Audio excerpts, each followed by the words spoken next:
Hello everyone, warm welcome once again. Super science session Hindi version में प्यारे बच्चों जो है, आज की हमारी क्लास रहेगी क्लास नंबर 36। तो विज्ञान को जो है हम हिंदी में पढ़ रहे हैं। क्लास कंप्लीट क्लास आपकी जो है क्लास नोट से जो है मैं कवर करवा रहा हूँ। और लगभग हम 43 से 44 क्लासेस में कंप्लीट साइंस जो है मैं आपको करवा दूंगा। और यहीं से क्वेश्चंस आपके निकलने वाले हैं, इसमें कोई भी डाउट नहीं है। अभी जितने एग्जाम्स हुए हैं उनमें भी आपने देखा है।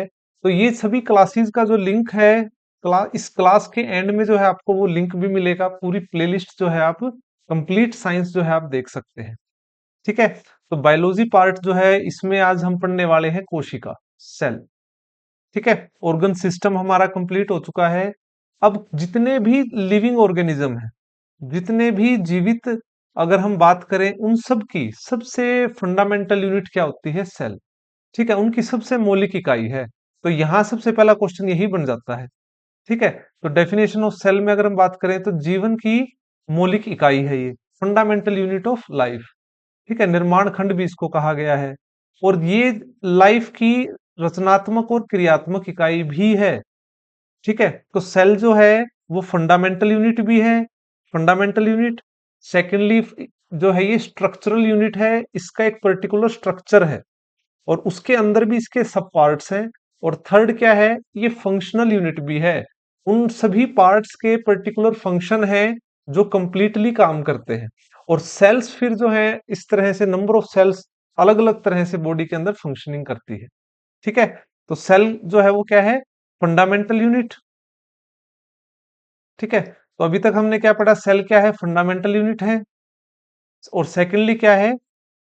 स्ट्रक्चरल यूनिट है। स्ट्रक्चरल यूनिट भी है और फंक्शनल यूनिट भी है। नेक्स्ट क्वेश्चन आता है आपका, ये इंपॉर्टेंट क्वेश्चन है, इसको आप ध्यान रखेंगे कि जो कोशिका की खोज है वो किसने की है? रॉबर्ट हुक ने की है। ठीक है, 1665 के अंदर। तो ये किस प्रकार से इन्होंने जो है क्या है, पेड़ की छाल जो है वहां से एक पीस लिया और उसको जब उन्होंने माइक्रोस्कोप से ऑब्जर्व किया तो उनको कुछ इस प्रकार से स्ट्रक्चर दिखाई दिया। ठीक है, बॉक्स टाइप। ठीक है।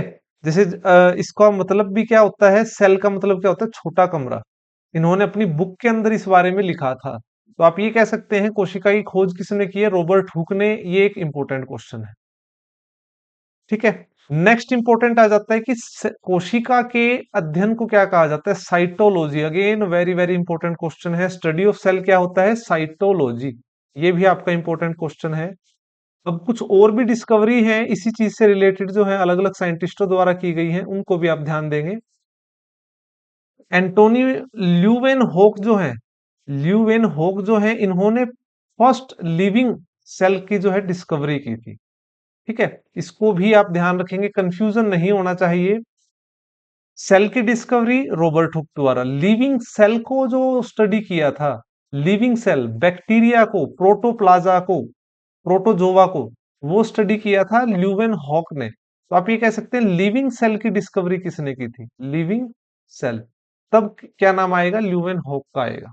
इन्होंने जो है, जो बैक्टीरिया जो जिसको स्टडी किया वो यूनिसेल्युलर सेल था, एक कोशिकीय जीव था। तो ये क्वेश्चन भी आपका इंपॉर्टेंट है।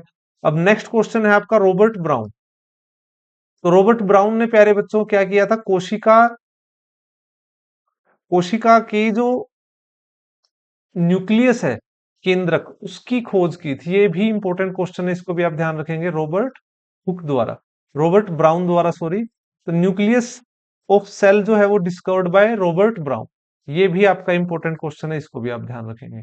तो ये मेजर मेजर डिस्कवरीज हैं। नेक्स्ट जो है आपका जो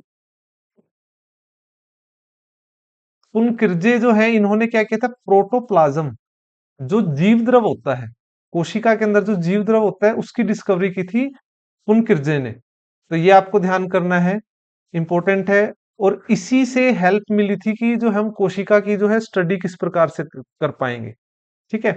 तो ये आपको ध्यान रखना है। मैं रिपीट कर देता हूं, कोशिका का की खोज किसने की है? रॉबर्ट हुक ने। जीवित कोशिका को की खोज किसने की है? ल्यूवेन हॉक ने। कोशिका के केंद्रक की खोज किसने की है? रॉबर्ट ब्राउन द्वारा। ओके। और जो और जो पुनकिर्जे हैं, उन्होंने क्या है? प्रोटोप्लाज्म, जो जीव द्रव्य होता है उसकी डिस्कवरी की थी। अब इसी के ऊपर बेस्ड जो है वो सेल थ्योरी जो है बनाई गई, कोशिका सिद्धांत, जो स्लाइडेन और श्वान के द्वारा लिखी गई थी। उनके द्वारा बताया गया नंबर एक क्या, कि सभी जंतु, पादपों, कोशिकाओं, जितने भी लिविंग ऑर्गेनिज्म है वो किन से बने हैं, सेल से बने हैं, मतलब कोशिका से बने हैं। और जीवन की मूल इकाई क्या है, कोशिका है। ठीक है, तो इस चीज को आप ध्यान रखेंगे। और इसी से ही जो है फाइनल जो सेल की जो थ्योरी है वो तैयार हुई थी, कि सभी जीव कोशिकाओं के बने हैं। कोशिकाएं सभी जीवों की रचनात्मक और क्रियात्मक इकाई है, और ये कोशिकाएं पहले से मौजूद कोशिकाओं से ही उत्पन्न होती है। ठीक है, तो ये सब चीजें आपको ध्यान रखनी है, ये डायरेक्ट आपके क्वेश्चंस एग्जाम में पूछे जाते हैं। नेक्स्ट आ जाते हैं, अब जो सेल्स के नंबर पे बेस्ड अगर हम बात करें, तो ऑर्गेनिजम्स को तीन भागों में हम डिवाइड कर सकते हैं। सबसे पहला है यूनिसेलुलर ऑर्गेनिजम्स, एक कोशिकीय जीव। जो एक ही कोशिका से बने होते हैं जीव, उनको कहते हैं यूनिसेलुलर, एक कोशिकीय। ठीक है, और ये सभी आवश्यक कार्य जो हैं स्वतंत्र रूप से करने में सक्षम होते हैं, सिर्फ एक ही सेल के बने हुए हैं। ठीक है, इतने सूक्ष्म है ये। और इसका एग्जाम्पल क्या है, बैक्टीरिया, जीवाणु, यीस्ट, अमीबा, पैरामीशियम, युगलीना, तो ये सभी क्या एग्जाम्पल किसके हैं, यूनिसेलुलर के हैं। सेकंड टाइप के वो आते हैं जो कुछ फ्यू सेल्स के बने हुए हैं, फ्यू सेल्ड ऑर्गेनिज्म, कुछ सौ के से हजारों कोशिकाओं के बने जो जीव हैं, वो मध्यवर्ती जटिलता का प्रतिनिधित्व करते हैं, जिसके अंदर आती है हमारी जो है काई, शैवाल। ठीक है, spirogyra is a type of algae, तो ये सब किस में आती है, इसके अंदर। और लास्ट जो है वो क्या है आपका, मल्टी सेलुलर ऑर्गेनिजम्स, बहुकोशिकीय जीव, जो लाखों अरबों कोशिकाओं से मिलकर बने हैं। जैसे कि अगर हम कहें हमारा शरीर जो है वो बिलियंस ऑफ सेल से, अरबों कोशिकाओं से मिलकर बना है।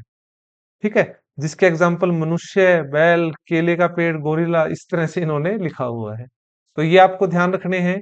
आप जो है थ्योरी के साथ साथ जो है आप फैक्चुअल क्वेश्चंस भी कवर कर रहे हैं। सबसे सुंदरता जो है हमारी क्लास की यही रहेगी। ठीक है, तो इसको आप ध्यान रखेंगे। नेक्स्ट आ जाते हैं, इसमें आगे अब जो है फिर वन लाइनर आपके जो क्वेश्चन है वो आ गए। ठीक है, तो ये आपको ध्यान रखने हैं। सबसे छोटी कोशिका जो है वो कौन सी होती है, ये आपको ध्यान रखना है, बैक्टीरिया। ठीक है, और बैक्टीरिया में भी जो है मैं आपको बताता हूँ ये कौन सा बैक्टीरिया होता है पर्टिकुलरली। तो ये जो होता है ये माइकोप्लाज्मा गैलीसेप्टिकम, माइकोप्लाज्मा गैलीसेप्टिकम नामक एक बैक्टीरिया होता है। और वो जो चिकन होता है, जो मुर्गा या मुर्गी होती है, उनके अंदर जो रेस्पिरेटरी डिजीज होती है, मतलब उनको जो जुकाम होता है, वो किस बैक्टीरिया के कारण होता है, इसी बैक्टीरिया के कारण होता है। ठीक है, और ये सबसे छोटी कोशिका है, ये आपको ध्यान रखना है। नेक्स्ट जो है सबसे लंबी कोशिका की अगर हम बात करें, तो वो सबसे लंबी कोशिका किसकी है, जिराफ की जो न्यूरॉन है, तंत्रिका कोशिका है, जो जिराफ की गर्दन के अंदर जो तंत्रिका कोशिका होती है, वो सबसे लॉन्गेस्ट सेल है, लगभग 3 मीटर की होती है। और सबसे बड़ी कोशिका एग ऑफ ऑस्ट्रिच। ठीक है, शतुरमुर्ग का जो अंडा होता है वो सबसे बड़ी कोशिका होती है, ये भी आप ध्यान रखोगे। और इसी बीच अगर मैं आपको ये बताऊं, ह्यूमन बॉडी के अंदर सबसे बड़ी और सबसे छोटी कौन सी होती है, इसको भी मैं आपको जो है यहाँ ऊपर लिख के देता हूं। ठीक है, तो इसको भी आप ध्यान रखेंगे कि ह्यूमन के अंदर सबसे बड़ी, तो ये अगर मैं यहाँ पे आपको बताता हूँ लिख के, तो मानव शरीर के अंदर सबसे बड़ी कोशिका जो है वो क्या होती है, हमारा मादा अंडाणु, मादा डिंब भी आप कह सकते हैं, अंडाणु। और सबसे छोटी अगर हम बात करें, तो नर का जो शुक्राणु होता है वो होता है, उसके बाद आरबीसी। ठीक है, इस तरह से। और सबसे लंबी ह्यूमन बॉडी की लंबी की अगर हम बात करें, तो वो होती है हमारी तंत्रिका कोशिका, तंत्रिका कोशिका। तो इसको भी आप ध्यान रखेंगे, लगभग 90 सेंटीमीटर की ये होती है। तो ये 6 के 6 क्वेश्चंस आपको ध्यान रखने हैं। सबसे छोटी कोशिका कौन सी है, माइकोप्लाज्मा गैलीसेप्टिकम एक बैक्टीरिया है, वो होती है। सबसे बड़ी कोशिका जो है वो शुतुरमुर्ग का अंडा होता है। सबसे लंबी कोशिका जिराफ की गर्दन में जो तंत्रिका कोशिका होती है। अगर मानव शरीर की बात करें, तो सबसे बड़ी जो कोशिका है वो क्या होता है, मादा अंडाणु। और सबसे छोटी शुक्राणु, नर शुक्राणु जो है, उसके बाद आरबीसी होता है। और सबसे लंबी अगर हम बात करें ह्यूमन बॉडी में, तंत्रिका कोशिका, न्यूरॉन्स जो होते हैं। ठीक है, तो ये आपको डायरेक्ट क्वेश्चंस आपको जो है ध्यान रखने हैं। ये जो मैंने क्रॉस किए हैं ये इंपॉर्टेंट नहीं है, ये बेसिकली सेल्स की शेप है अलग अलग। It's not relevant to our competitive exams. ठीक है, तो नेक्स्ट अब हम आ जाते हैं जो हमारा है स्ट्रक्चर ऑफ सेल, कोशिका का जो रचनात्मक संगठन है, स्ट्रक्चर है। तो इसके अंदर आप ये देखिए, इसको जो है, एक तो cell wall, cell membrane, cytoplasm और न्यूक्लियस, इन चार भागों में डिवाइड किया गया है। ठीक है, तो सेल वॉल जो होती है वो बिल्कुल बाहरी प्रोटेक्शन लेयर होती है। उसके बाद जो सेकंड लेयर होती है वो होती है सेल मेम्ब्रेन, कोशिका झिल्ली। अब उसके अंदर जो है जितना भी है वो सारा क्या होता है, एक जीव द्रव्य होता है, लिक्विड होता है, और उसी के अंदर कुछ पार्ट्स पाए जाते हैं जिनको हम पढ़ेंगे। एंडोप्लाज्मिक रेटिकुलम, माइटोकॉन्ड्रिया, गोल्जी काय, राइबोसोम्स, लाइसोसोम्स, प्लास्टिड्स। ठीक है, इनको भी हम पढ़ेंगे। और इन दी एंड जो है सबसे इंपॉर्टेंट जो रहेगा वो क्या रहेगा, न्यूक्लियस। ठीक है, तो ये सब जो है हम क्वेश्चंस इनको कवर करते हैं। तो स्ट्रक्चर ऑफ सेल में हम इसके पार्ट्स पढ़ते हैं। तो सबसे पहले आ जाते हैं सेल वॉल, कोशिका भित्ति। प्यारे बच्चों, कोशिका भित्ति जो है वो किस में पाई जाती है, एक तो प्लांट्स में होती है। आउटर मोस्ट रिकवरिंग जो आप सेल, आप कह सकते हैं कवरिंग जो है वो किसमें होती है, एक तो प्लांट्स में, जीवाणु बैक्टीरिया के अंदर, कवक फंगी में। ये तीन के अंदर ही जो है सेल वॉल पाई जाती है। ये इंपॉर्टेंट क्वेश्चन है। एनिमल्स की सेल के अंदर ये नहीं होती है, ये इंपॉर्टेंट आपको ध्यान रखना है, हमारे अंदर नहीं होती है। ओके, तो ये आपको ध्यान रखना है। तो ये इन तीनों के अंदर जो होती है सेल वॉल किसकी बनी होती है, तो ये देख लीजिए आप। ठीक है, तो प्लांट्स के अंदर जो ये सेल वॉल होती है वो सेल्यूलोज की होती है। वेरी वेरी इंपॉर्टेंट क्वेश्चन है। बैक्टीरियाज के अंदर जो होती है पेप्टिडोग्लाइकन की होती है, पेप्टिडोग्लाइकन इसकी होती है, जिसको पेक्टिन कहा गया है। फंगस के अंदर जो है ये काइटिन की बनी होती है सेल वॉल। जो ऑर्थ्रापोडा जो जीव हैं, जो कीट पतंगे होते हैं, उनका भी आउटर शेल जो होता है, जैसे कॉकरोच का आउटर शेल किसका बना होता है, काइटिन का ही बना होता है। तो ये सेल वॉल जो है इन तीनों में पाई जाती है। किस चीज की बनी होती है, ये है आपके एग्जाम पॉइंट ऑफ व्यू से। बाकी चीजें तो जो है ये मैं आपको बता ही रहा हूँ, नोट्स में आप देख भी पा रहे हैं। अब आते हैं सेल मेम्ब्रेन। जंतु कोशिकाओं में सबसे बाहरी आवरण जो है ये यही होता है, और पादपों के अंदर जो है ये कोशिका सेल वॉल के अंदर होता है। आपको डायग्राम से भी दिखाई दे रहा है, देखो एनिमल्स के अंदर सिर्फ एक ही लेयर होती है, और वो क्या लेयर होती है, सेल मेम्ब्रेन। प्लांट्स के अंदर जो बाहर वाली है वो क्या है, सेल वॉल, और उसके अंदर जो है वो क्या है, सेल मेम्ब्रेन। ठीक है, और उसी के अंदर जो है ये सारा लिक्विड होता है जिसको साइटोप्लाज्म कहते हैं। ठीक है, इनके अंदर जो लिक्विड होता है उसको क्या कहते हैं, साइटोप्लाज्म। और जो सेंटर में होता है ये बड़ी इंपॉर्टेंट चीज होती है, पूरे सेल को कंट्रोल करने की यूनिट होती है, जिसको हम क्या कहते हैं, न्यूक्लियस। ओके, तो ये आपको ध्यान रखना है। तो सेल मेम्ब्रेन का अब जो कुछ मुख्य विशेषताएं जो है बताई गई है, कि बेसिकली क्या होता है, ये सेल, ये पतली भी होती है, लचीली भी होती है, और ये समप्रमाण झिल्ली जिसमें छोटे छोटे छिद्र होते हैं, ताकि जो है फ्लूइड बाहर से अंदर और अंदर से बाहर आ सके, फूड को बाहर से अंदर ट्रांसफर कर सके, वेस्ट को बाहर, अंदर से बाहर ट्रांसफर कर सके, इसलिए सूक्ष्म छिद्र होते हैं। और ये लचीली होती है। ठीक है, तो यह कोशिका के अंदर और बाहर कुछ सामग्रियों के प्रवेश और निकास की अनुमति देता है। कोशिकीय झिल्ली का यही काम है। ठीक है, नेक्स्ट आप देखिए, एंडोसाइटोसिस। एंडोसाइटोसिस एक प्रोसेस होता है प्यारे बच्चों, जो कोशिका झिल्ली के अंदर होता है। ठीक है, तो ये अपने बाहरी वातावरण से भोजन अन्य सामग्री ग्रहण करने में सक्षम होता है। वही मैंने आपको बताया है। इस प्रोसेस को कहा गया है एंडोसाइटोसिस।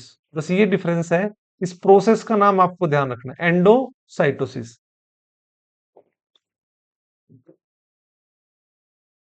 नेक्स्ट है डिफ्यूजन।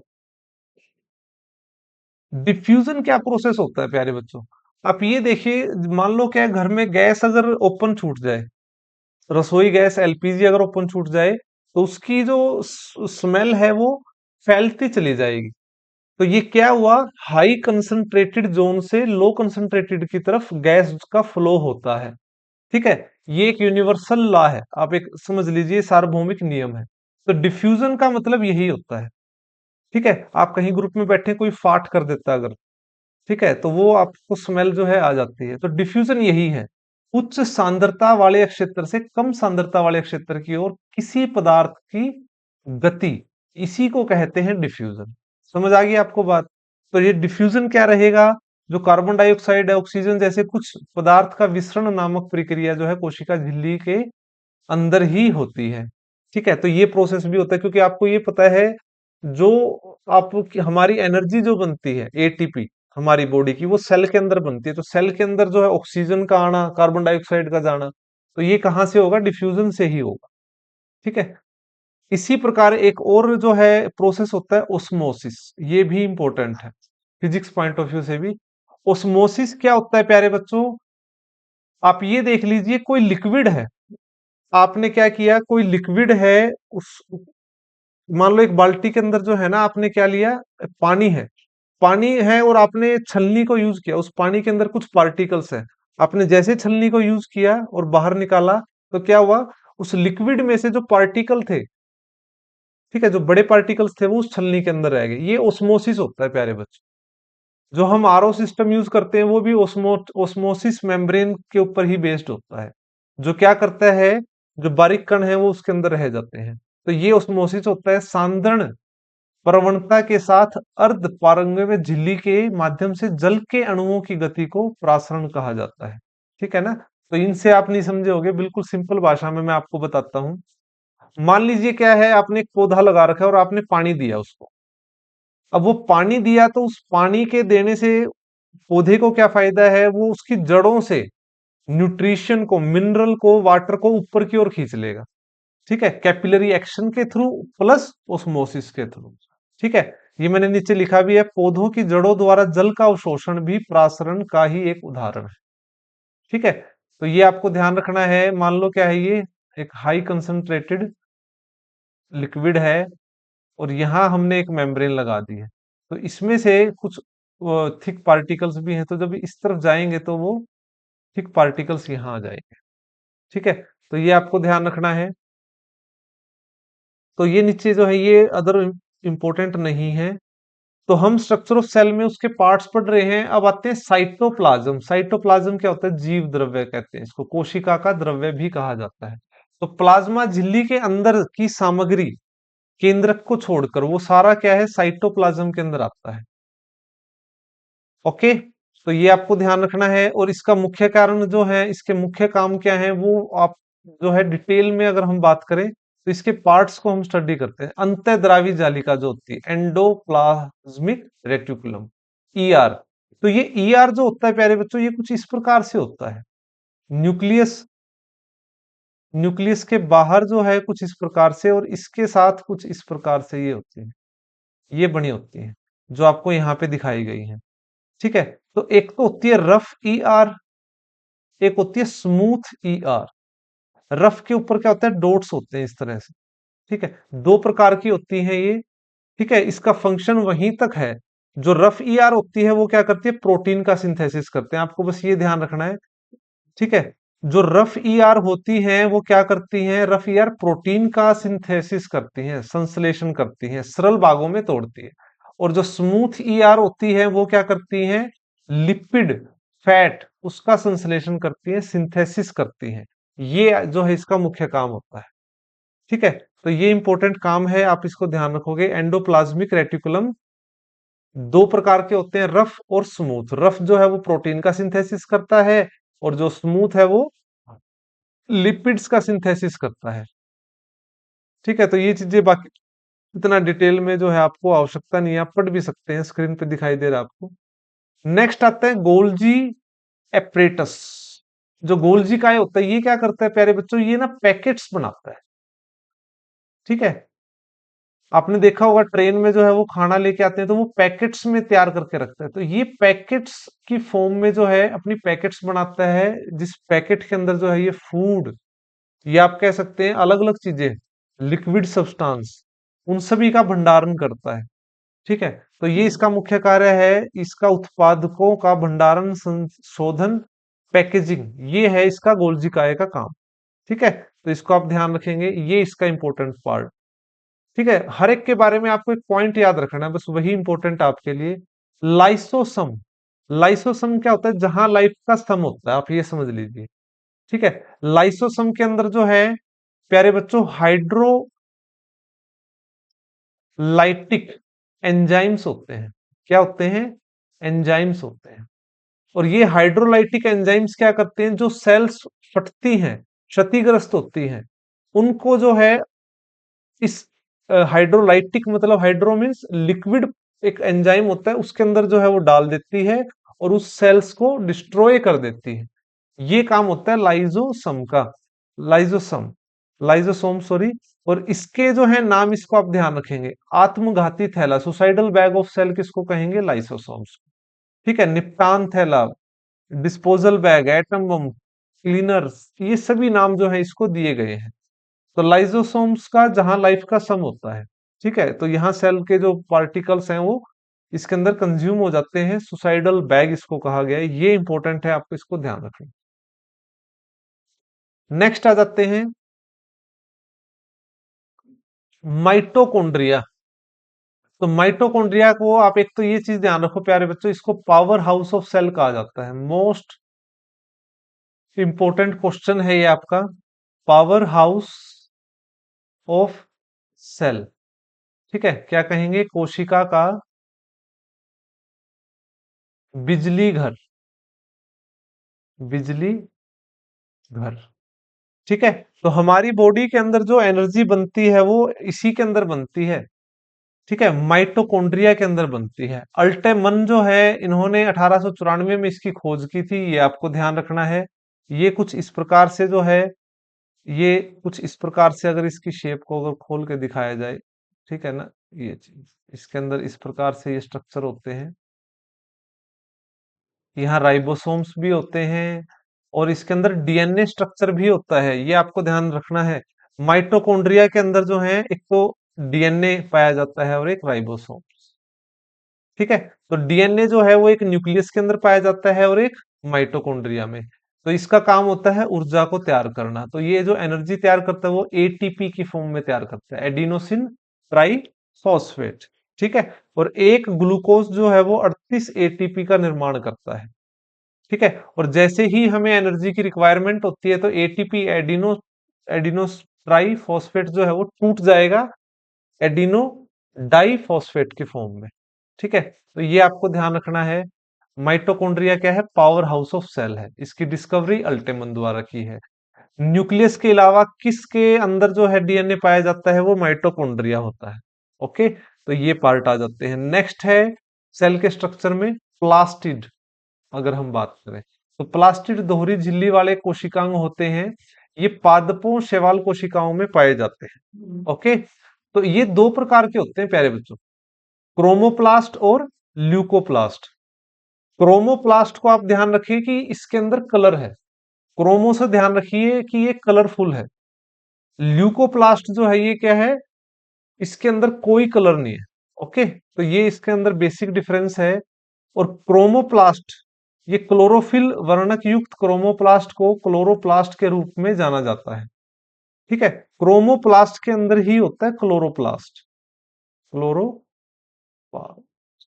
इसको आप ध्यान रखेंगे। इसको जो है पर्णहरित वर्णक भी कहा जाता है। I hope you understand. और इसी के कारण जो है फोटोसिंथेसिस होती है। इसी के कारण क्या होता है? फोटोसिंथेसिस होती है। पौधे अपना खाना प्रकाश के की प्रेजेंस में बनाते हैं। ये केमिकल रिएक्शन है, इतनी बार जो है हम पढ़ चुके हैं। तो इस तरह से ये क्लोरोफिल के कारण जो है ये खाना बनाएंगे, इसको आप ध्यान रखेंगे। ठीक है, और क्लोरोफिल को जो है किचन ऑफ सेल भी कहा जाता है, किचन ऑफ सेल। कोशिका का रसोई घर कहा जाता है क्लोरोप्लास्ट को, क्लोरोप्लास्ट को, क्लोरोफिल को। ओके, पौधे अपना खाना जो बनाते हैं उसमें सबसे ज्यादा किस रंग को यूज करते हैं? रेड को, और उसके बाद ब्लू को। व्हाइट एग्जाम में नहीं पूछा जाता, तो रेड और ब्लू, इनको आप ध्यान रखेंगे। ठीक है, बी आर, रेड और ब्लू। ठीक है, और सबसे कम कौन सा खाना बनाने में कलर? ग्रीन, क्योंकि ये रिफ्लेक्ट हो जाता है। ठीक है, तो हरित लवक क्लोरोप्लास्ट जो है इसका मुख्य काम क्या होता है? प्रकाश को अवशोषित करने का होता है। ये आपको ध्यान रखना है। हाँ, कोशिका का रसोई घर कहा जाता है, ये आपको ध्यान रखना है। ठीक है। क्लोरोफिल जो है वो ए, बी और कैरोटीनोइड के फॉर्म में इसको डिवाइड किया गया है। तो क्लोरोफिल जो ए होता है, ये लाल, वॉयलेट, नीला, इन तीन कलरों को एब्जॉर्ब करता है प्यारे बच्चों। और जो बी है वो नीला और इंडिका, इंडिगो कलर को एब्जॉर्ब करता है। कैरोटीनोइड्स जो होते हैं, ये आपने कई जगह देखा भी होगा, जो फूल होते हैं उनके जो कलर होते हैं, वो उसके अंदर क्या होता है, कैरोटीनोइड्स होते हैं, ऑरेंज, पीला, जो ये एब्जॉर्ब करता है। ओके, तो ये आपको ध्यान रखना है। तो ज्यादा डिटेल में थ्योरी की हमें रिक्वायरमेंट नहीं रहेगी। ठीक है। नेक्स्ट आते हैं ल्यूकोप्लास्ट जो होता है, इसमें कोई भी कलर नहीं होता, नो कलर। ये स्टार्च को संग्रहित करता है, ये रंगहीन लवक होता है। ये दो पॉइंट आपको ध्यान रखने हैं। ठीक है ना। प्रोटीन, तेल कणिकाओं का संग्रहण करता है, ये आपको ध्यान रखना है। ये ल्यूकोप्लास्ट का काम होता है। नेक्स्ट आते हैं वैक्यूल्स। वैक्यूल्स प्यारे बच्चों, पादप कोशिकाओं में ये बड़े आकार के होते हैं, और जो जंतु कोशिकाएं हैं उनके अंदर छोटे आकार के होते हैं। ठीक है। और इनका काम क्या होता है, रितिकाओं का जो तरल सामग्री होती है उसका भंडारण करता है ये थैलियों में। जंतु कोशिकाओं में जो है ये छोटे आकार की होती हैं, पादप कोशिकाओं में ये बड़े आकार की होती है। ठीक है। और पादप कोशिकाओं में रस धानियां जो कोशिका रस है इससे भरी होती हैं, और इनका काम जो है ये इसी तरह से जितना भी जो है भंडारण है उसका वो करके रखना, स्पेस को बढ़ाए रखना। और ये मेन काम रहेगा वैक्यूल्स का।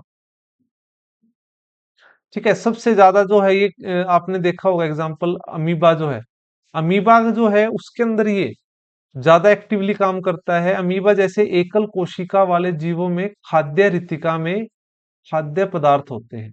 ठीक है। जो वैक्यूल्स है उसके अंदर उनका खाद्य पदार्थ होता है, जिन्हें अमीबा ने द्वारा खाया जाता है। तो इसलिए आप इसको ध्यान रखेंगे, प्लांट्स के अंदर बड़े होते हैं। नेक्स्ट आ जाते हैं राइबोसोम्स। राइबोसोम्स ये प्रोटीन का सिंथेसिस करते हैं। ठीक है। तो इसको आप ध्यान रखेंगे, इसका काम क्या है, प्रोटीन का सिंथेसिस करना। तो सबसे इंपॉर्टेंट इसके बारे में यही है। ठीक है। कोशिका का सबसे छोटा जो है ये कोशिकांग होता है, ये इंपॉर्टेंट है पॉइंट जो है। राइबोसोम्स को प्रोटीन का कारखाना, कोशिका का इंजन कहा जाता है। ठीक है ना। और राइबोसोम्स की फैक्ट्री कौन सी होती है, केंद्रिका, न्यूक्लियस के अंदर सबसे ज्यादा जो है ये पाया जाता है। और जैव रासायनिक क्रियाओं के संचालन में भूमिका निभाता है, ये आप ध्यान रखें। ठीक है ना। तो ये सभी जो हैं हम डिटेल में कर रहे हैं, तो आपको सिर्फ जो फैक्ट्स हैं उस पर जरूर आपको ध्यान रखना है। जैसे कि कोशिका का बिजली घर किसको कहते हैं, mitochondria, very first question. Second question जो है, जो क्लोरोफिल या क्लोरोप्लास्ट होता है, पर्ण हरित या पर्ण लवक जो है उसका क्या, वो क्या है, किचन ऑफ सेल, कोशिका का रसोई घर। न्यूक्लियस जिसको अब हम आगे पढ़ेंगे, न्यूक्लियस को क्या कहा जाता है, control room of, control room of cell. इसको आप ध्यान रखेंगे। कोशिका का नियंत्रक किसको कहते हैं, न्यूक्लियस को कहते हैं, केंद्र। ठीक है। ये आपको ध्यान रखना है। फोर्थ जो है, कोशिका का आत्मघाती बस्ता, सुसाइडल बैग ऑफ सेल किसको कहेंगे, राइबोसोम्स को कहेंगे। ये आपको ध्यान रखना है। लाइसोसोम, सॉरी, जो सुसाइडल बैग है वो किसको कहेंगे, लाइसोसोम। ठीक है। ये आपको ध्यान रखना है। बाकी जो है प्रोटीन का कारखाना किसको कहेंगे, वो राइबोसोम्स को हम कहेंगे। नेक्स्ट आते हैं न्यूक्लियस के बारे में। न्यूक्लियस जो है ये सबसे बड़ा कोशिकांग होता है, गोलाकार होता है, और इसके अंदर डीएनए, मतलब जो जेनेटिक आनुवांशिकी गुण होते हैं,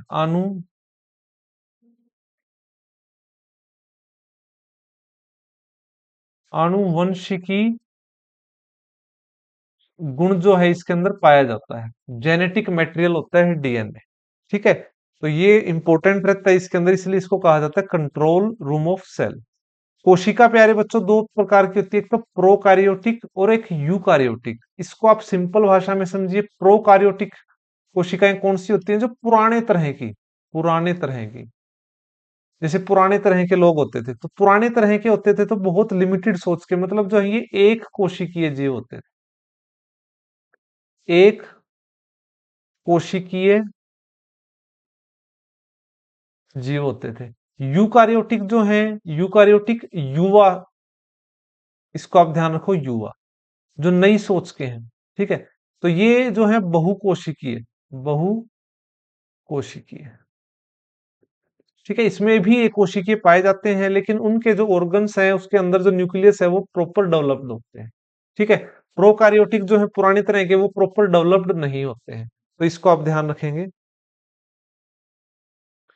ठीक है, तो प्रोकार्योटिक में केवल बैक्टीरिया है जो कि एक कोशिकीय, यूकार्योटिक के अंदर जंतु, पादप, कवक, प्रोटोजोआ भी एक कोशिकीय जीव है प्यारे बच्चों, लेकिन ये डेवलप्ड है। शैवाल सभी यूकार्योटिक में आते हैं। डिफरेंस जो है, डिफरेंस आप समझ लीजिए।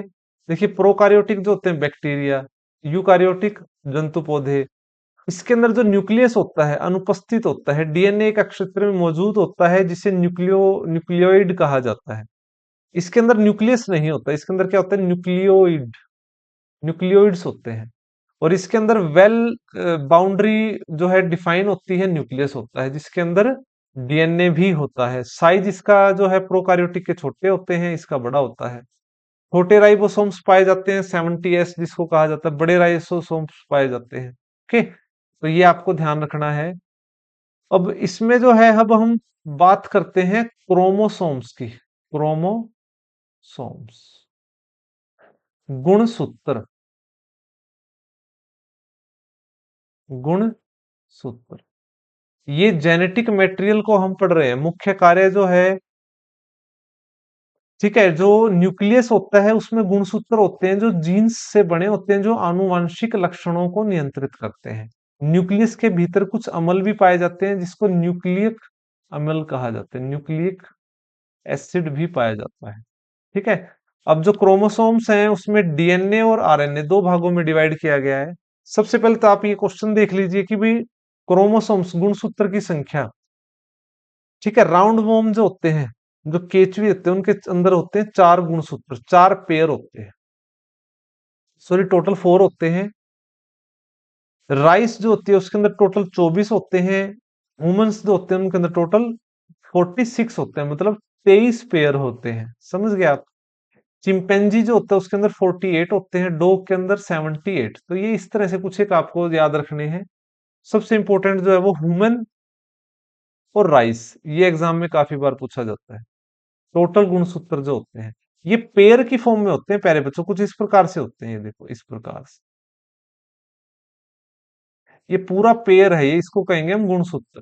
ये एक पेयर है, इस एक पेयर के अंदर ही होते हैं हमारे जीन्स।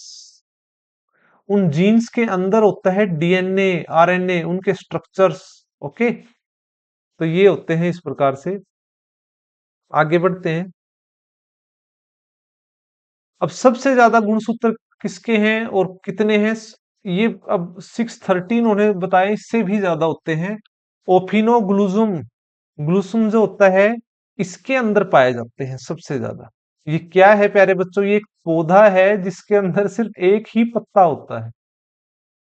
ठीक है, और जो है ये पत्ता भी जो है सिर्फ एक ही होता है, और इसके अंदर सबसे ज्यादा क्रोमोसोम्स होते हैं। ओके, नाम भी इसका बड़ा खतरनाक है, और पत्ता सिर्फ एक ही है इस पे। और सबसे कम गुणसूत्र क्रोमोसोम्स सिर्फ एक ही जोड़ा होता है, वो किसके अंदर होता है, इसके अंदर होता है। ये क्या होता है, ये ऑस्ट्रेलियन आंट। ठीक है, ऑस्ट्रेलिया में पाई जाने वाली चींटी होती है जिसके अंदर सिर्फ एक ही पेयर ऑफ क्या है, क्रोमोसोम्स होता है। ठीक है, तो ये आपको ध्यान रखना है। मैं आपको ये तो बता ही चुका हूं, देखिए क्रोमोसोम्स कुछ इस प्रकार से हैं। ठीक है, एक्स की शेप में मैंने आपको बताया, ये क्या है, क्रोमोसोम का एक पेयर। अब इसके अंदर बिल्कुल अगर हम माइक्रोस्कोप से देखेंगे, बिल्कुल सूक्ष्म जो होते हैं उनको कहेंगे हम जीन्स। ठीक है, जीन्स क्या होते हैं, जीन्स क्या होते हैं, ये हमारे आप कह सकते हैं इसकी वर्किंग यूनिट होती है। जेनेटिक मटेरियल की वर्किंग यूनिट होती है, और इसी के अंदर जो है अपने आप को रेप्लिकेट करने का गुण होता है जीन्स। और इनकी डिस्कवरी किसने की थी, जेनेटिक कोड की, और इनके बारे में डॉक्टर हरगोविंद खुराना द्वारा। डॉक्टर हर गोविंद खुराना द्वारा। इंडियन है इसलिए मैं आपको बता रहा हूं, लेकिन ये इंडियन नाम ही है, बाकी तो ये बाहर के रहने वाले हैं। इनको नोबेल पुरस्कार भी मिला है इसके लिए। ठीक है, तो इन्होंने जो है जीन्स को सबसे बेसिक वर्किंग यूनिट बताया है और जेनेटिक मटेरियल के बारे में बताया। अब इन जीन्स के अंदर स्ट्रक्चर होते हैं प्यारे बच्चों, एक तो हो डीएनए, डीएनए, और एक क्या होता है, आरएनए। ये डबल हेलिकल स्ट्रक्चर होता है इस तरह से, दो सांपों को जोड़ दो आप, ठीक है, इस तरह से। और जो आरएनए होता है ये सिंगल स्ट्रैंड होता है इस तरह से, ये डिफरेंस होता है। तो डीएनए की अगर हम बात करें तो इसकी फुल फॉर्म क्या है, डीऑक्सी राइबो न्यूक्लिक एसिड। ठीक है, तो ये कहाँ होता है, डीएनए केंद्रक के अंदर, ठीक है, केंद्रिका के अंदर, लवक और माइटोकॉन्ड्रिया के अंदर। ये क्वेश्चन एग्जाम में पूछा गया है प्यारे बच्चों। इसका जो स्ट्रक्चर बनता है ग्लूकोज डीऑक्सी राइबो पेंटोज से बनता है, प्लस फास्फोरिक अम्ल होता है इसके अंदर, इसके स्ट्रक्चर के अंदर। ठीक है, और उन, अब ये जो हेलिकल स्ट्रक्चर बनता है इस प्रकार से, इनके अंदर जो है ना इस तरह सीढ़ी होती है ना, जैसे हमारी पैड़ियां होती हैं, हम स्टेप्स चढ़ते हैं, तो उस तरह से होते हैं, नाइट्रोजन बेस होते हैं। ठीक है, अब ये नाइट्रोजन बेस प्यारे बच्चों दो तरह के होते हैं, एक तो होता है प्यूरिन और एक पाइरीमिडिन। प्यूरिन के अंदर क्या होता है, दो रिंग होती हैं। आपने ये रिंग अगर केमिस्ट्री में पढ़ी हो, बेंजीन टाइप जो रिंग होती है, ये इस तरह की, बीच में क्या होता है, सर्कल होता है। ठीक है, देखो इस प्रकार से। और पाइरीमिडीन के अंदर क्या होता है, एक रिंग होती है, ये चीज बेंजीन इसको कहा जाता है। ठीक है ना, तो ये आपको ध्यान रखना है। अब जो प्यूरिन होती है इसमें दो रिंग होती है, ये एडिनिन और ग्वानिन, ये दो होते हैं इसके अंदर। और पाइरीमिडिन के अंदर साइटोसिन और थाइमिन। तो ये चार आपको नाइट्रोजन नाइट्रोजन बेस होते हैं। आपको बस ये ध्यान रखना है डीएनए के अंदर कौन से नाइट्रोजन बेस होते हैं, एजीसीटी। ठीक है, एजी ने सीटी मारी, इस तरह से आपको ध्यान रखना है। ठीक है, फंक्शन क्या है ये ध्यान रखना है, आनुवांशिक गुणों को एक पीढ़ी से दूसरी पीढ़ी तक स्थानांतरण करता है ये, बहुत इंपॉर्टेंट है ये। ठीक है, नाइट्रोजन बेस कौन से, एजीसीटी, एजी ने सीटी मारी। डीएनए जो है ये न्यूक्लियोटाइड की श्रृंखला है बहुत बड़ी। ठीक है, तो इसके आप ये ध्यान रखें, बाकी इसका स्ट्रक्चर के डेप्थ में जाने की जरूरत नहीं है। एक ये ध्यान रख लीजिए, नाइट्रोजेनिक जो अक्षार होते हैं वो हाइड्रोजन बॉन्ड से जुड़े होते हैं। डीएनए के स्ट्रक्चर में कौन से पांच तत्व होते हैं, इंपॉर्टेंट क्वेश्चन है। ठीक है, फास्फोरस। देखिए सबसे पहले तो ऑर्गेनिक मॉलिक्यूल किन से बनते हैं, हाइड्रोजन, कार्बन और ऑक्सीजन। तीन तो यही हो गए, एक, दो, तीन। ठीक है, एक होता है नाइट्रोजन और एक क्या होता है, फास्फोरस। ये पांच जो है इनसे मिलकर बनता है। तो ये है डीएनए के बारे में। डीएनए का स्ट्रक्चर मैं दोबारा फिर बना देता हूं, दो सांपों को आप इस तरह से जब जोड़ दोगे तो ये डबल हेलिकल बनता है। और इसके अंदर जो है ना इस तरह से जो है सीढ़ियां बनी होती हैं। ठीक है, तो ये आप ये देख रहे हैं, ये नाइट्रोजन बेस होते हैं, A G C T, adenine, guanine, cytosine, thymine, ये होते हैं। ओके, नेक्स्ट आते हैं ribo RNA, ribosomes nucleic acid. ठीक है, ये भी जो है कोशिका कोशिका द्रव के अंदर जो है पाए जाते हैं। ठीक है, इसके अंदर भी जो है जो नाइट्रोजेनिक बेस होता है प्यूरिन और पाइरीमिडीन। ये जो है हमारे दो रिंग वाले हैं और ये सिंगल रिंग है। ठीक है, एडिनिन, ग्वानिन, साइटोसिन और यूरेसिन होता है इसके अंदर। अब इसको आप ध्यान रखोगे, इसके अंदर नाइट्रोजन बेस एजीसीयू। ठीक है, एजी ने सीटी मारी तो लड़की बोली कि भी एजी आई सी यू। ठीक है, मैं देखूंगी आपको। तो इस तरह से ये ट्रिक है प्यारे बच्चों, इसको क्वेश्चन में आपको हेल्प करेगी, इसको आप ध्यान रखेंगे। अब आरएनए जो है वो तीन प्रकार का होता है। ठीक है, जैसे कि जो है ribosomal RNA, transfer RNA, messenger RNA, इस प्रकार से। क्योंकि डीएनए का काम तो आपको पता ही चल गया, डीएनए तो क्या करता है, जेनेटिक मटेरियल रखता है जो एक पीढ़ी से दूसरी पीढ़ी तक लेके जाना है। अब उसको फंक्शनल करवाता है आरएनए। आरएनए क्या करता है, राइबोसोमल, राइबोसोमल आरएनए क्या करता है, ये प्रोटीन का संश्लेषण करता है, प्रकाश लिखा हुआ है, प्रोटीन।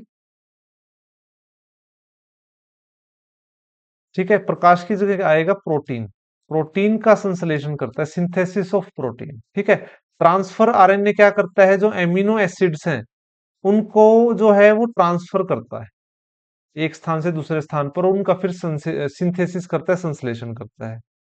मैसेंजर आरएनए क्या करता है, जो डीएनए में उपस्थित जो जेनेटिक इंफॉर्मेशन है उसे सही जगह पहुंचाने का काम करता है मैसेंजर आरएनए।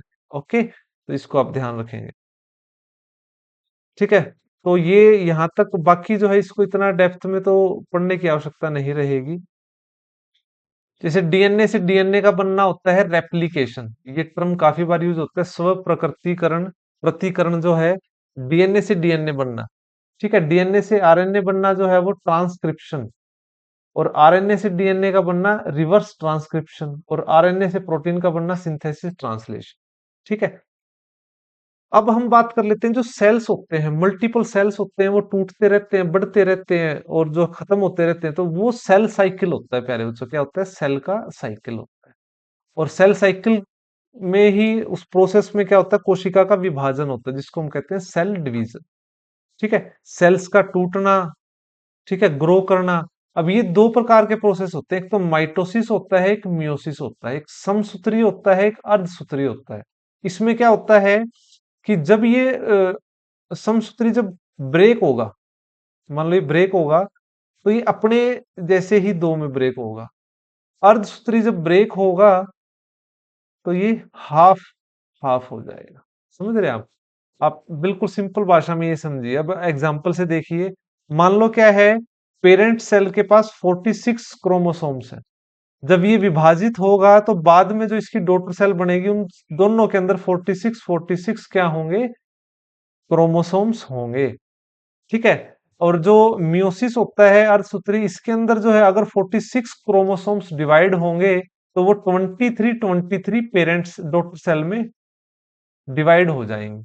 जैसे कि प्यारे बच्चों, जब हम पैदा होते हैं तो हमें पेरेंट्स में मदर और फादर, उन दोनों से ही जो है हमें गुणसूत्र जो है हमें मिलते हैं, जीन्स मिलते हैं। ठीक है, तो इसको आप ध्यान रखिए।